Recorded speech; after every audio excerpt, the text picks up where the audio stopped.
Good morning, ladies and gentlemen, and welcome to the latest session of our Subsea Connect TV, our digital series of online conversations on the issues which we're all leaning into in the industry at this time. This is our second iteration of Subsea Connect TV, having started just last month in the Americas for 3 weeks, and now here we are in Europe in our second week of the production of our Subsea Connect TV online series. My name is Finlay Anderson. I'm delighted to be with you this morning. I'm the Vice President and General Counsel for Oilfield Equipment at Baker Hughes. I'm based here in Aberdeen in the sometimes sunny northeast of Scotland. I'm delighted to welcome all of you, our online audience, who are joining us this morning for what promises to be an insightful and engaging hour of conversation with our panel of industry speakers. Our title today is Business as Unusual. How will we lead the energy industry into the future?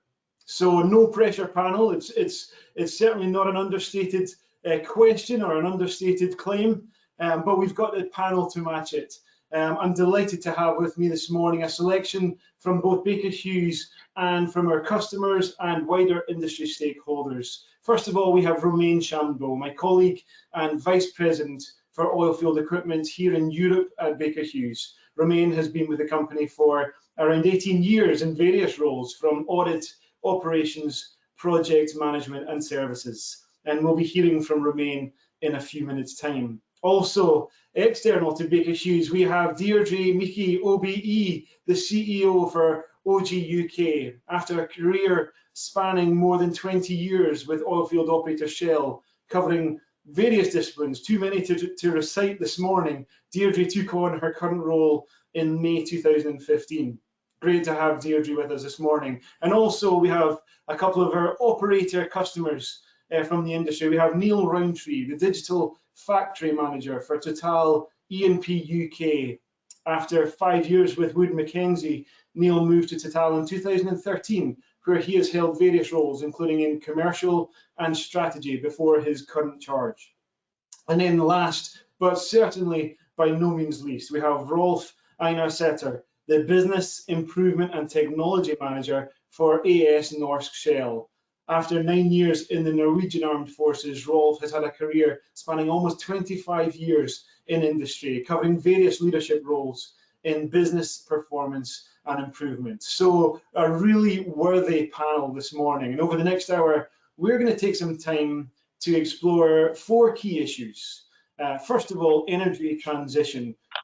No surprise that that's in there right at the top of the charge. There's a growing sense of urgency. It's an issue we've been talking about for some years in industry, in government and externally. And we're going to be looking at what are we doing about it this morning and how can we see a path forward, particularly in the midst of the current crisis as we come out of that and beyond. What are we doing about the energy transition here in the industry? Secondly, digitalization. We want to dive into that and look at how are we accelerating the impact of digitalization on our industry. Third, we want to look broader at the role of technology generally. What are we doing at the operator level, at the OEM level, at the wider industry stakeholder level, and working with government around that role of technology to make our operations safer, cleaner, more efficient, and lower cost as we look to the future of our industry. And then lastly, it wouldn't be a complete conversation without talking about our people, the talent in our industry. How do we really lean into the challenge of diversity and not just have it as a polite conversation that we have and some minimal metrics as we step forward in that journey, but how do we really grapple with that challenge in our industry, in our companies, and broader? And also, how do we attract the workforce of tomorrow as we go through all these changes I've just talked about? How do we take hold of that opportunity and really attract the industry of tomorrow, the expertise that we need to lead forth in this industry in the way that we always have done? Hopefully, near the end, we will have enough time to answer some of your questions from our online audience. So please take the chance by clicking on the icon on the right of your screen. So it's a tantalizing mix of issues to talk about. You've probably heard enough from me already. I'm excited to hear from all of our guests. And so first, I would like to invite my colleague, the Vice President for Europe for Oilfield Equipment, Romain Chambeau, to make some opening comments. Romain, over to yourself. Finlay, thank you very much for a fantastic opening here. And first, again, welcome everybody for Subsea Connect TV. Very much appreciate everybody's engagement. What I wanted to start with today, before I probably talk about some of those key topics that you just mentioned, is to first thank the panelists today because you're dedicating time from your busy schedule. And again, thank you very much for attending this event. We very much appreciate it. The second set of people we wanted to thank is all of our clients and partners and suppliers who are supporting Baker Hughes, and in turn, Baker Hughes is supporting as well. And without this collaboration, this industry wouldn't move forward. So again, thanks to everybody. And last, who we wanted to thank is all the employees and field service people and shop people of Baker Hughes, who over the last 6 months have worked tirelessly to keep the operations open, the shops open, obviously, but more importantly, supporting our customers and the customers' operations. So again, thanks to everybody for a great work. And unfortunately, COVID doesn't stop, and we'll keep engaging there. But we wanted to thank everybody for the hard work. So Finlay, to your point, and maybe just to kick off the session, what I wanted to probably talk about here is overall the oil and gas industry obviously is under a lot of pressure. We're seeing a triple headwind: oil and gas prices being drastically impacted. We have the COVID impact, obviously, and we almost have an identity crisis coming up at the same time. We all know and hear about the energy transition, and we firmly believe that the oil and gas industry is part of supporting this energy transition and is a leading actor of driving this energy transition. So this is something that we can't shy away from. And throughout the discussion today, I'm sure that Finlay, you'll ask many of our panelists what are their ideas and what we're doing about it. But as Baker Hughes, we're firmly engaged in the process. So that's the first comment I wanted to make. The second comment I wanted to make is related to Subsea Connect and why Subsea is in the name. Because we believe, and we also firmly believe, that oil and gas and the subsea oil and gas will not disappear anytime soon either. And we want to make sure that we're providing the right solution and the right outcome for our clients. So 2 years ago, Baker Hughes launched this initiative of Subsea Connect, which is a way to hopefully optimize the industry, and especially to optimize the cost, the time to get to a development, while doing it safely and while doing it with the least CO2 emission at the same time. So this is something that over the last week and the next 2 weeks, we'll be talking about in some of the tech sessions. But again, subsea industry is not over, and we want to be part of the solution. So this is a critical message for, obviously, for our industry, but for our partners across the board. So with that being said, Finlay, maybe we can get started. I'll probably let you ask the first question around energy transition, probably. But again, thanks everybody for joining. Many thanks, Romain. Thank you for the comments. Let's get straight in on our first theme of energy transition. Deirdre, I'm going to be coming to you first, so heads up there. We've been talking about the energy transition for some time now. And if anything, as Romain has mentioned, and as we've been discussing, COVID has focused the issue even more as governments and industry look at how we will move forward out of the current crisis. In the oil and gas industry, the urgency is growing for all of us to do more to accelerate the energy transition. And so how are we making this a priority? And you've got a very particular perspective from OGUK as you look across the industry. I'll give you the floor. Yeah, thanks Finlay, and thanks Romain. Thanks for inviting me to join you today. Brilliant session, and love the video and the safety moment at the beginning. So it is a priority, as you say. It's a priority for the industry. It's a priority for the sector, for the society. It's with us, and it's something that we do need to treat really urgently and make it, a key priority for us all. And we are Maybe if I set a bit of context, Finlay, take us back last year. Gosh, that feels like an eternity ago. Last year, the Committee on Climate Change in the UK came out with a report that set targets for the UK and Scotland to be net zero by 2050, Scotland by 2045.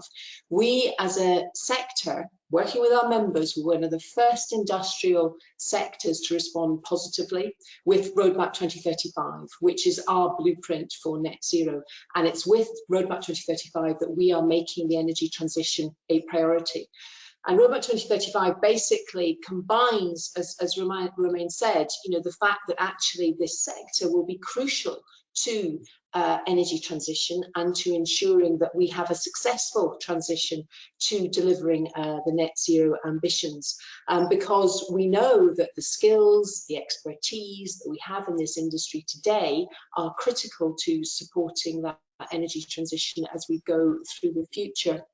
So we are the Roadmap 2035 basically focuses on maximising economic recovery, but in a net zero context, and looks to support the supply chain, to support what industry does in terms of reducing its own emissions, while also supporting the country as a whole to reduce its emissions through, for example, carbon capture and storage, or accelerating the hydrogen economy. And then so in terms of, as we talk about it being a priority, and as we've been going through COVID, I think one of the other insights that we all have is, as we go through COVID, we're talking about recovering as a green recovery.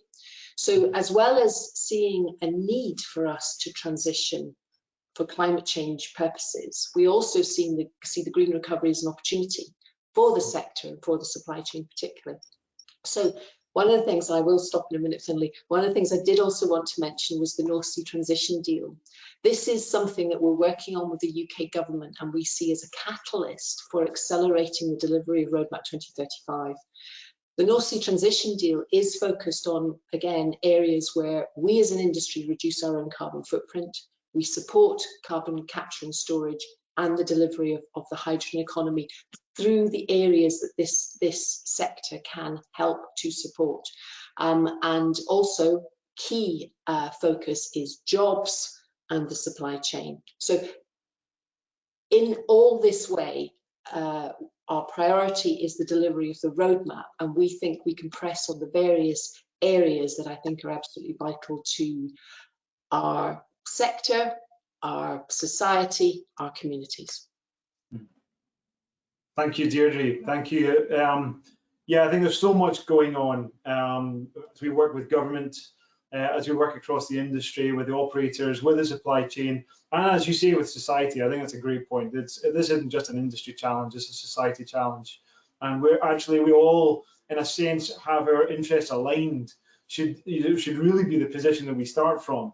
It's often can become a kind of divisive conversation, or it starts off potentially as a divisive conversation, but actually when we lean into it, we all have aligned interests to really forge into the future here. Rolf, I want to come to yourself as to bring an operator perspective, also the Norwegian perspective on this question. Maybe you could bring to the floor your thoughts on this question. Thank you for that. I will kind of leverage and actually echo what my previous speaker has announced as understanding and focus in the business. And I think we are pretty aligned around these things strategically wise. So Shell's strategy to in this space is actually to be net zero by 2050 or sooner. And we will leverage kind of three focus area under there. It is actually net zero from production, so from current production facilities around the globe. It is to have a 65% reduction in the carbon intensity in our product mix. So that will say that we need to have a more diverse energy mix, going from an oil and gas to new energies. And we also need to help the customers, the society, to decarbonize. And to be more specific how that can look like, seen from a Norway lens, is our portfolio in Norway is long-term 90% gas. Gas has a role to play to remove coal out of the ecosystem to support the Paris Agreement. So that is one element in there. Yesterday, the government supported and financially supported the carbon capture and storage initiative, Northern Light in Norway, which is a game changer for the emission-heavy industry in Europe, not in Norway, but in Europe. Because then we put a whole value chain in place to capture, transport, and storage emission from Europe and inject it in the wells in North Sea. And thirdly, we are actively seeking to bring a broader product mix of energy into the market with wind, with biofuel, and also with hydrogen. So we, the kind of summary, and I think we are aligned, and we need to act. Yeah. Thank you, Rolf. Romain, we've heard from Deirdre from the OGUK perspective, from the broader industry perspective, and from Rolf from the operator perspective in terms of how we're trying to prioritise and really plot that path forward. Maybe from an OEM perspective, maybe you can give us a bit of a sense on that, whether it's the portfolio broadening or whether it's driving optimization, performance improvement, decarbonisation, etc. I'll let you speak to some of that maybe. Romain, I think you might be on mute. Yes, Finlay, very quickly, and Rolf, thanks. No, I am not on mute. Can you hear me? Yes, we can hear you. Can you hear me? Yeah, sorry, I don't know what's going on. I have a technical difficulty, my bad. And again, thanks, Rolf. I think what you shared earlier is actually spot on. Deirdre as well, obviously. I guess from the OEM standpoint, to me, the way I see that here is we all have our role to play. And the first thing that we need to do here is to all have a commitment to support the operators and all the wider actors of the industry. So Baker Hughes made a commitment about 2 years ago when we said we would be 50% down on emissions by 2030 and net neutral by 2050. So it's pretty much aligned with what Shell has been doing, with what BP is doing, with what Total has been discussing as well. But what I am seeing here is actually a big push from the small operators as well, or small independent operators in this journey as well, which to me is actually very encouraging. And I see that across Norway and across the UK, obviously, which to me is great. From an OEM standpoint, there are a few very specific things we can do. The first thing we can do is to make sure that all of our shops and all of our operations are as green as efficient or as possible, which effectively means we need to make sure we can purchase electricity energies from green sources, and Baker Hughes has made a commitment in doing it both in Norway, in the UK, and any of their operations in the North America, as an example. So that's a pure example. Other example, obviously, is to help our customers define technologies to actually help in this decarbonization. And there are a few things that we're doing within Baker Hughes. For example, we are leveraging what we call Flare IQ, which is technology to actually measure flare or flaring intensity that we're pushing or moving from what we used to do, I would say, typically in the downstream industry, and we're actually moving it a lot in the upstream industry. So that's a concrete example in what we can do. I would say another concrete example of what we can do, and probably Neil, you'll maybe help us think through that in a few minutes, but is how we actually leverage digitalization in the process in decarbonization, because there is something we can do. And as an example, we're trying to do more and more remote operations, which effectively, when you drive remote operations, you actually have less people flying on board rigs or on board platforms, which then actually helps this outcome. So again, two very concrete opportunities, but that's something that we're driving very actively and again, in partnership with the operators, because we just can't do that ourselves.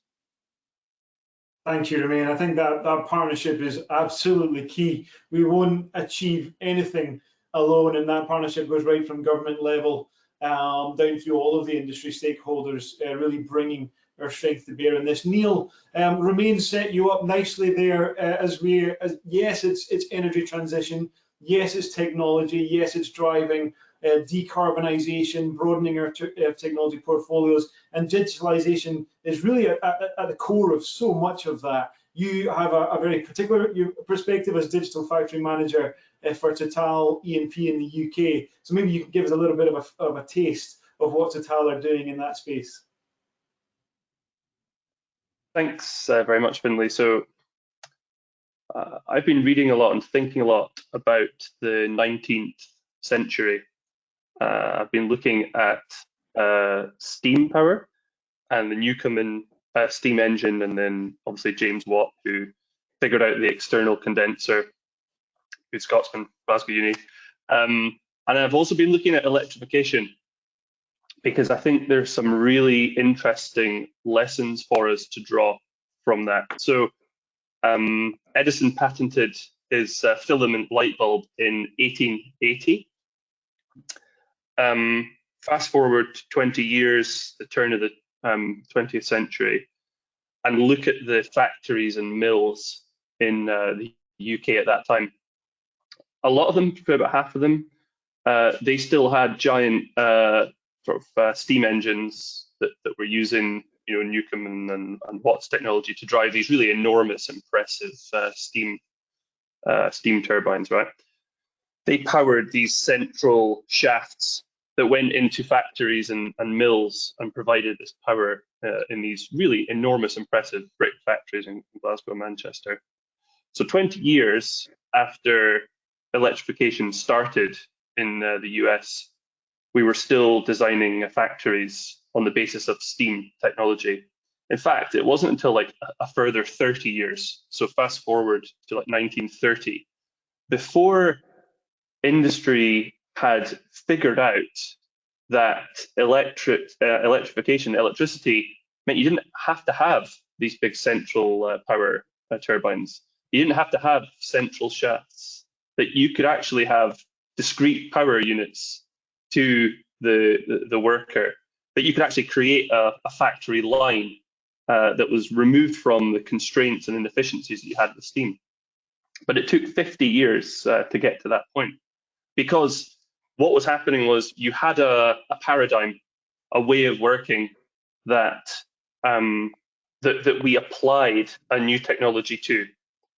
And I think there are really interesting parallels between that and where we are today. And so if you look at computing as an example, 1992 storage cost was over $550 per gigabyte. That's now down to fractions of cents. So we've had a revolution akin to electrification, but what we've seen is processes and ways of working that are pretty similar in our and other heavy industries to what they were in the 1990s. So the reason I'm going into this comparison is that I think we're at a tipping point now where we're going to be able to fundamentally redesign processes on the basis of digitalization, where new processes, completely revised processes, ways of working that look and feel completely different to how they look in the 90s. And that's the only way we're actually going to benefit from the promise of digitalization. It has to be through completely new approaches. And that's where something like the current COVID-19 situation acts as a catalyst, because we realize that the way we've done things before doesn't have to be the way we do things tomorrow. It allows us, it gives us this sort of mental space to say, well, there actually is a completely different way that we can do this. That I don't actually need to put someone on a helicopter. So we've had an example on our Elgin Franklin platform where we had a vendor who was due to be mobilized. They had a positive test. They couldn't go off. It forced the situation for us to use these tools to actually carry out the job as per plan without anyone actually being on site. So you've got a completely revised process there. So I think the takeaway for me is it takes a while to redesign the way that you work. You'll only get a benefit from the way that you work. And digitalization isn't the end in of itself. Okay, it's a means to an end. You've got to figure out what's your strategic objective. The strategic objective is highly efficient, environmentally friendly, low-cost operations, and digital can be an enabler to help deliver that strategy. Fantastic. Fantastic. I love it. Who would have thought the digital factory manager would go to steam power and light bulbs and electrification and central shafts to set us up for that challenge that lies ahead of us all? And really excellent. Thank you, Neil, for giving us that historic perspective, but it really grounds us in the challenges that are before us, but also the opportunities. I'm just thinking as you were talking there, you mentioned how COVID as a crisis can be a catalyst for change, and crisis is in so many ways a catalyst for change. The World Health Organization, for example, came out of probably one of the biggest pandemics of the last 100 years, just as an example. Rolf, I want to come to yourself. You're the business improvement and technology manager for Shell, and Neil has really challenged us about leadership, about the future, about really looking broader at how we drive that efficiency, that improvement. That digitalization is just a means to an end in terms of how we move forward. Maybe you can just speak to some of that from your perspective and your expertise in Shell and beyond. Sure. First, I will start to recognize what Neil is saying. We really are in the same game here and understand and see the same. So digitalization have a strong capacity to transform the way we think and do things. And the weakest point is ourselves. The way we have organized ourselves, the way we do work today, is the kind of the limited factor to move faster into the future. The technology is more than mature. And that brings us to leadership. Leadership as a guideline, leadership as a point for direction, but leadership also to empower people to try to open up their curiosity and actually move forward. So I think I have 3 attributes when it comes to leadership to really be to pick up the speed we actually need to get used to be in the right spot going forward. One is actually the empowerment. So we're talking a lot of technology here, but the differentiator in the end will be how our people can adopt the technology and drive the technology to value through our domain knowledge. Because that is important, and here leadership is essential. And digital transformation is okay, a little bit about agile way of working, change management, but without the empowerment in the direction of people, all these methodologies and tools doesn't help us anything. We just gaming, if you use a kind of bold statement. So that is one. So empowerment is important. So people need to feel free to reflect, to do, to try, to fail, activate the curiosity in people, so they actually can adopt, take ownership, transform, and move forward. The other part is the leadership need to be inspirational. If you are not an innovative leader, if you're not able to inspire your organization to move forward, you should actually take a step aside. Because you are then a blocker for the transformation. And what we really doesn't need is blockers. And if the leadership is a blocker, actually take a step aside and take a meeting with yourself and reflect, are I a more innovative leader? Do I inspire people? Ask your colleagues or take a one-to-one with yourself there. it's so important because our industry is so hammered in to actually work in a certain way. And if we just copy that with the digital solutions and build just a copy of ourselves with digital tools as the enabler, we end up to be maybe digital complex. So you actually need to be able to take out the innovative capacity in the transformation to moving, as Neil said, into a totally different way of working. Number 3, we need leaders that taking actively part in the journey.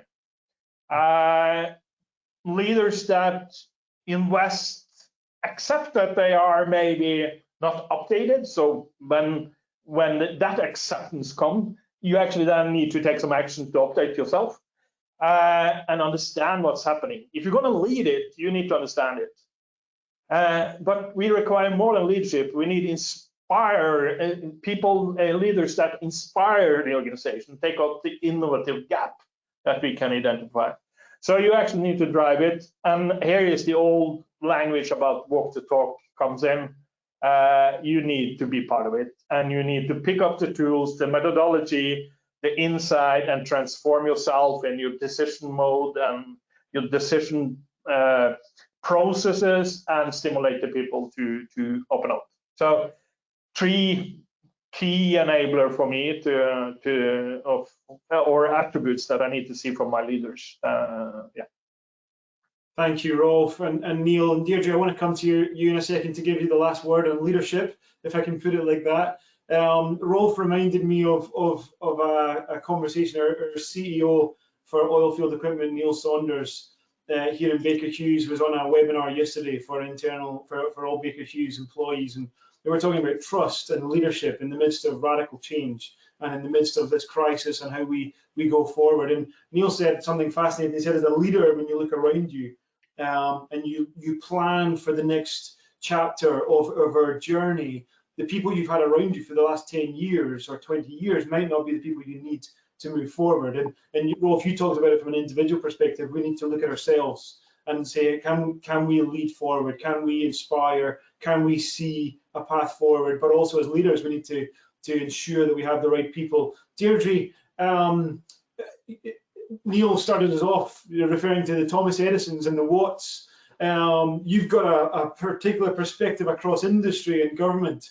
How confident are you feeling that as we look forward into the challenge that lies ahead, do we have the right leadership? Do we have the right people? Do we have the, are we going in that direction? Are you comfortable that this is a mountain that we can overcome? So I am confident that we can, because I think we have to. So actually, I don't actually think this is a choice. I think the point, I mean, everything that Rolf said, absolutely echo and marvelously put. I think, though, that leadership is across the whole piece. And I think one of the challenges that we all face is that we all have to recognize that everybody has a role to play. And that leadership has to show up, whether it's at an individual level or at a government level or at an industry level. And we can't be looking to others to kind of do this for us. So I think when it comes to actual leadership, I think courage is absolutely crucial. And I think we have seen people step up and be courageous in a situation where people are feeling really vulnerable. And I've talked about it before, you feel vulnerable at a personal level, at an economic level, at an operational level. And I think being authentic about that vulnerability is also crucial. But being prepared to kind of push through. So it is a combination of attributes, but I think it boils down to everybody recognizing they've got a role to play, whether it's at a government level, whether it's industry, whether it's personal. Fantastic, thank you. I threw a bit of a curveball. I'm not sure that question I asked you was on the list of as we discussed at the start, so well done in fielding that one. Thank you very much. Romain, I want to move on into our third theme of technology, and leadership is at the core of technology. And as we look forward, whether it's beyond digital, whether it's in subsea or otherwise, We have, and as Deirdre said there, it's about the people, it's about the talent, it's about leadership, it's about the knowledge and the systems, and then moving that forward, etc. So how do we build on all of that expertise? How do we move forward and support the energy transition from a technology perspective? Yes, Finlay, thanks a lot. That's a great segue, I would say, which to your point takes a bit of leadership, a lot of courage to Deirdre's point before, and a bit of leap forward, because effectively what's going on is we're at the crossroad, and many of the questions we have in our company right now is, do we want to keep investing in subsea, or should we go somewhere else and invest in other places? Because that's what we have to think about.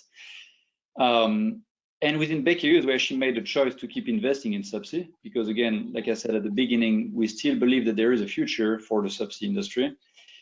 And effectively what we've been doing, and I'll speak a bit of some of the innovation we're bringing to the market, but we have released a suite of products called Aptara.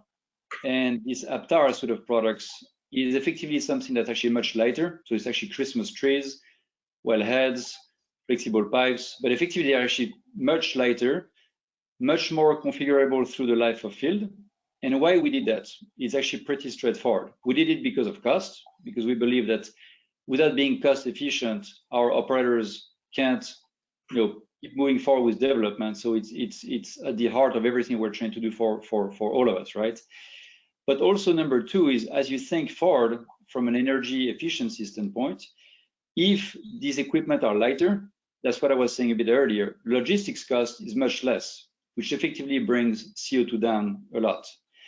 If the equipment is over the life of field a lot more configurable, you can actually change things without doing a full removal of infrastructure subsea. And when you do that, effectively, it's much cheaper for the customers. It's also much cheaper from a CO2 footprint standpoint. So this is a leap forward. This is something we've been doing about 2 years ago.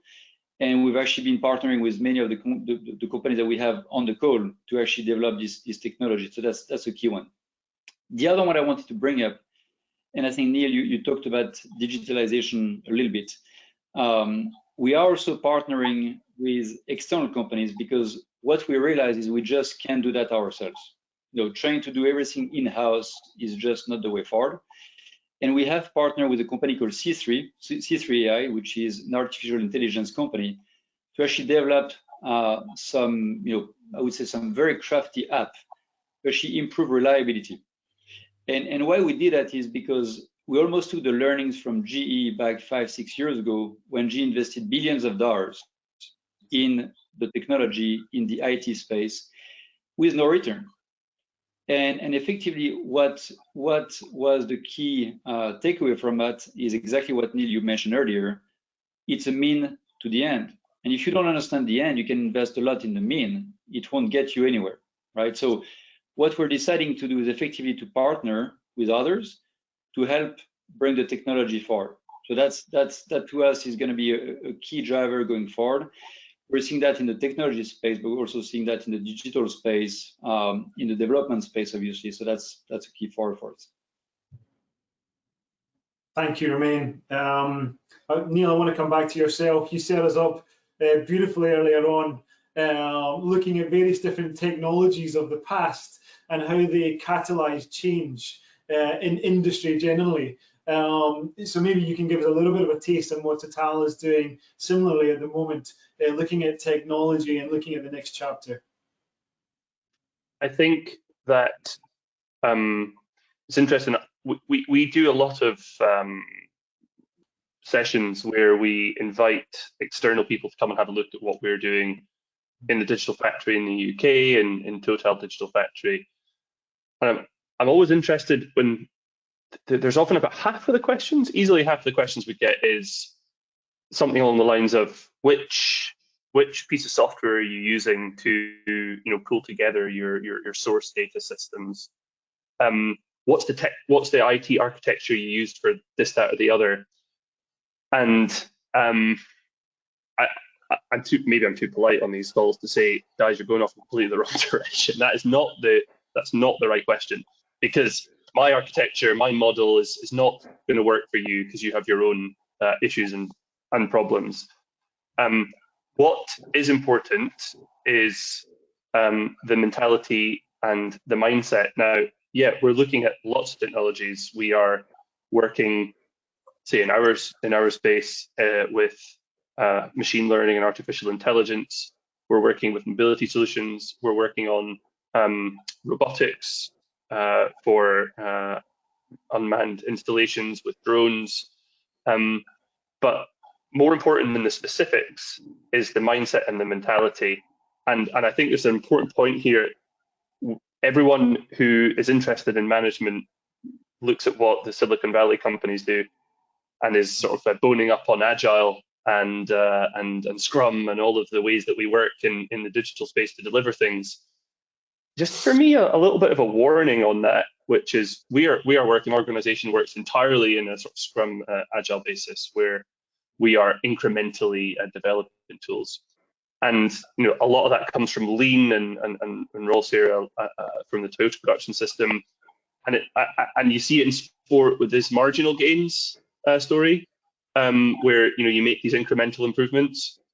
My warning is that's appropriate for developing products and improving something once you picked it, but it's not necessarily going to give you the transformation that you require, which is like genuine innovation. So it's really important that you are working with a very open mind to fundamentally change and challenge things. And then once you've come up with that, then you incrementally develop your prototype, but don't expect that the Agile and Scrum and these incremental ways of working are going to affect genuine transformation. So what I'm trying to say is that the response to this isn't pick a specific technology and that's the magic solution, and you've got a technology and then you do Scrum. You have to, again, it's my earlier point, start with the end in mind and think very carefully about what's the vision, what's the end state, what is the transformation that you want, and then you can work with the appropriate tools and in the right way to get to that place. Thank you, Neil. Rolf, I see you nodding agreeably there. You come from a background of many years in business improvement and technology, and so no doubt a lot of what Neil talks about rings true in terms of the mindset and what is required in terms of looking forward. Maybe either what's Shell doing or maybe just from your own perspective, what do we really truly need to forge into greater technologies, different technologies for this next chapter? Yeah, so yes, I'm nodding. We are on the same page. Naturally enough, we are working with the same dilemmas, issues, and kind of the total ecosystem we are working in is more or less the same, of course. I think, and the kind of the capacity to transform is the issue. So when we go into very narrow, localized development, either is inside of our own community, department, business, and what you have, then we are failing. So I think related to what we should leave behind, so we need to change behavior, then you actually need to stop to do something. And I think we as a society, company, infrastructure, ecosystem, need to stop to invent everything internally. We need to go in the direction of this maybe the old boring standardization. So we doesn't need to invent version of the same all over the place. Instead of maybe work together in partnership and scale up solutions which can benefit the energy transition and all these different problems we need to solve, because it is one key we are struggling with in the societies, in the companies, and that's speed.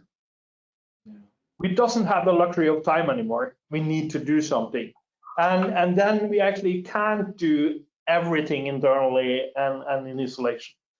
And we are leveraged that. We have a year of experience with a wonderful partnership with Kongsberg Digital, a very old tech-savvy big industry player, which has capacity from a wide range of businesses, which we work closely together with in a partnership. And we are not building solutions. We are producing value together as a partnership. Same we do with Equinor. In March this year, we signed a memorandum of understanding, a collaboration agreement to go in alignment in data scientists, artificial intelligence, data manufacturing, and these type of things. Because in here, we play as operators towards the same supplier market. So instead of producing complexity from all this kind of operators' view, we at least can start to see, we can try to build our views together, also to help the supplying market to standardize. And I think that will reduce the carbon footprint, it will enable speed, and help us to transform based on the different technology that already are there. Yeah, thank you, Rolf. I think it's important that you mentioned that partnership piece. Technology, as we've all recognized, it doesn't happen just in isolation and in a bubble in our own companies. It really truly is about partnering across industry. Subsea Connect has been around, certainly from a Baker Hughes perspective, as we've been talking about this for the last couple of years, and it goes beyond that technology piece. It is about collaboration. It is about partnerships. It's about what we're doing. We have field development where we're working with 7 different companies across the industry, including the customer, to in a contractual relationship to deliver an end, and where we seek to align our interests. That's pretty unprecedented in terms of seeking to deliver in that manner. And there's many turnkey solutions where we've partnered with other stakeholders from completely different areas of expertise in order to deliver for our customers in various parts of the world. So it's absolutely, it's not just about the technology and about digitalization. It's about that willingness to step out with our bubble and to be brave and bold. Deirdre, maybe a last comment on that, on how you're seeing that from an industry perspective, from technology, from partnership. Are we moving in the right direction? Are you seeing anything coming through that you'd like to highlight? Yeah, no, thanks. I would, again, build on everything that everybody's saying. I think we always challenge ourselves as an industry that's quite risk averse, and we say that if we move forward, we need to kind of not be the last second to the table. And I think that continues to be something that this industry needs to be thoughtful about. I'm just reflecting on what Neil was saying. There's a good report by OGTC and Woodmac recently talking about focusing on the big priorities and getting fast after those in terms of using technology. And I think that's right, because I think you go after those, grasp those, and then you can build on the incremental stuff after that. And I absolutely agree about the collaboration, the partnership piece. You know, yes, although I appreciate its competitive advantage, particularly in the supply chain context. I mean, yeah, you know, it kind of goes without saying, but there's also the examples of where you do see the partnering and you do see companies moving forward together at a better pace, delivering better outcomes than they would have if they'd slogged it on their own and, you know, moved at a slower pace. And you know, it does make me always wonder that as a company, surely you should always be looking out, particularly operators, surely they should always be looking out for where they see others moving forward and wanting to learn from them. And I think supply chain as well. So that whole collaboration piece, we talk about it a lot, but I do genuinely think it brings benefits that should make us all drive it from top management right the way through the organization. But easier said than done. Excellent. All agreed entirely. Thank you. And it goes therefore to the talent piece, and I want to come to that last of all.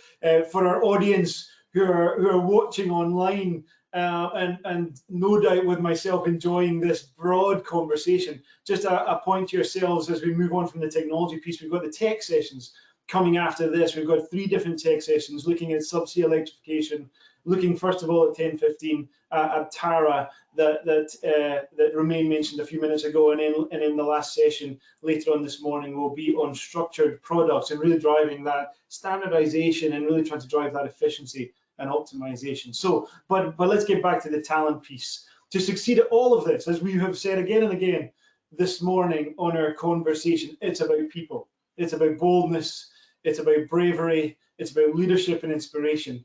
And that leads us to that people piece. How are we going to solve that challenge as we go forward? Romain, maybe I can come to yourself and just get your perspective on what are we doing to draw out the talent of the future, to drive forward in diversity. I'll give you the floor there. Yeah, thanks a lot, Finlay. And I think to your point, we are having a big challenge right now. We have a challenge because the industry doesn't look always very appealing for many of the younger, I would say, people coming to the workforce effectively. So that's the first issue. The second issue is we've been battling with diversity for a long time, and I think we made a bit of a mark, but clearly not as fast as we would like. So as Baker Hughes and the oilfield equipment business as an example, we have between 14 and 18% of women in our workforce, which clearly is not enough, right? And we fully recognize that. But to me, it's not just about diversity of gender, I would say. It's obviously about diversity of thoughts, right? And that's what we need to probably really push and bring to the front, because this diversity of gender is going to be a very difficult one to resolve over the next 10 years, just because of the two facts I mentioned earlier, right? So to me, we are pushing a lot within Baker Hughes. We have enterprise resource groups. We have multiple groups actually bringing different type of, I would say, diverse talents together. And the idea here is to promote as much as possible, first, their positioning in the company, but also mentoring them and making sure they have the ability to grow in the company. So that's a key driver that we have. In the last, I would say, 4 to 5 months, we actually launched 2 subgroups within our business. One is called the Oilfield Equipment Creators Group. And we use the word creators, and I think, Rolf, that's almost tying to what you said around innovation, if you will, right? But we use the word creator for 2 reasons. So this group, sorry, before to start on the OFE Creators Group, it's bringing 700 of the people managers. So those are all the people managing others. And the idea is for them to share openly ideas using the technology that we now have available, right? And make sure that all of those people can actually mentor others in their team and make sure there is visibility to those people. So that's a key one. We also have a young leaders group. So effectively, all those young leaders, we probably have 50 to 100 in the company, and each of them is mentored by an executive of the company. And we're actually picking those people. And if I probably go back 10 years ago, we used to pick those people almost, they would look like me, a white man, middle-aged, and we would typically pick the people that we're used to, right? Our HR team is doing a great job to actually pair people with very different kind of people that we probably are not used to, right? And different type of age, different type of career aspiration, different type of background. And the whole idea here is to promote and see how we can actually move them up the scale and up the company. That to me is actually a good example of what we could do very practically on bringing this diversity, because without this diversity of thoughts and ideas, our industry will have a very hard time to I would say, exist in this energy transition going forward. So that's a key and crucial challenge for all of us, I think. Thank you, Romain. Deirdre, maybe I can come back to you just for 1 minute, just to ask you how do you see what the industry is doing to attract that next, the younger, the more diverse population, the talent for the future, and what do we need to be doing? So I think, first off, we need to kind of reassure them that there is an industry today, and that it has a role, and it has so in terms of making sure that this industry recovers and is sustainable and has a role today and tomorrow as part of the energy transition. We all want to be part of something that has a purpose, and I think reinforcing that this industry has a positive purpose and can be part of the solution, I think is really, really critical. And I think we have a role to reinforce that for the people that we're trying to attract. I think the other thing is also we've got to reinforce the interchangeability. I hope that's a word, I've just made it up if it's not, of skills, that you can be part of an oil and gas industry that will evolve, transition to other energies, and that your skills are very interchangeable, and therefore it's a great industry to come into and to support and be part of the solution. And then the other piece is, as Romain touched upon, the diversity and inclusion of this industry is really key. And obviously, Finlay, you and I are part of this task force, which is trying to really raise the profile and emphasis on making sure that people who work in this industry, can bring their whole selves to work, feel that it's an inclusive industry and the one that offers them, diversity and opportunity in everything they do. And I think we have a role to play in keeping that on the agenda. I think, again, as we went through COVID, there was a natural reluctance to say, actually, it's all about now the survival of the businesses. I actually think D&I is absolutely crucial to how we go through COVID and how we come out of it as part of a green recovery, because those aspects are going to underpin the kind of industry that we want to be and the contribution that this sector can be part of. So I think using COVID as an opportunity in a D&I context is something that we should absolutely seize. Thank you, Deirdre. We started off this morning with Deirdre reminding us that this challenge ahead of us is a societal challenge. It's not just an industry challenge, that of energy transition. We've looked at digitalisation, part of that journey forward, and Neil reminded us of our past and the bold transitions that were made in industry of the past and leadership that was required in order to take us forward. And Rolf talked about that leadership mindset, that boldness, the bravery, the inspirational leadership that is needed. And then Romain took us into a little bit of a deep dive into our technologies that are coming to the fore, and the partnership and the collaboration that is necessary. So that pretty much brings us to a close. We're at time. I want to thank all of our panel speakers for a really wonderful conversation this morning. It really has been truly inspiring. For all of you online, I thank you for staying with us, for joining us for this fantastic conversation. Please hang around. You'll see on the screen there just now at 10:15 our first tech session, looking at the Tara Totex light system, followed by subsea electrification and structured products. And if you want to take a deep dive into the subsea interactive landscape, you can find that at the Solutions Fair at bakerhughes.com/subseaconnecttv. So thank you all. Our session is being recorded this morning. You can come back and listen to it. And also those other sessions today are being recorded, and you can find them at bakerhughes.com/subseaconnecttv. So it remains for me to thank everyone in the audience for listening, our wonderful panel of speakers for your time this morning, for your insights, your perspective, your expertise. It's all about collaboration and about people and about leadership. And from the conversation this morning, I'm excited for the future that we have ahead of us. Thank you to you all, and have a very good day. Thank you. Bye.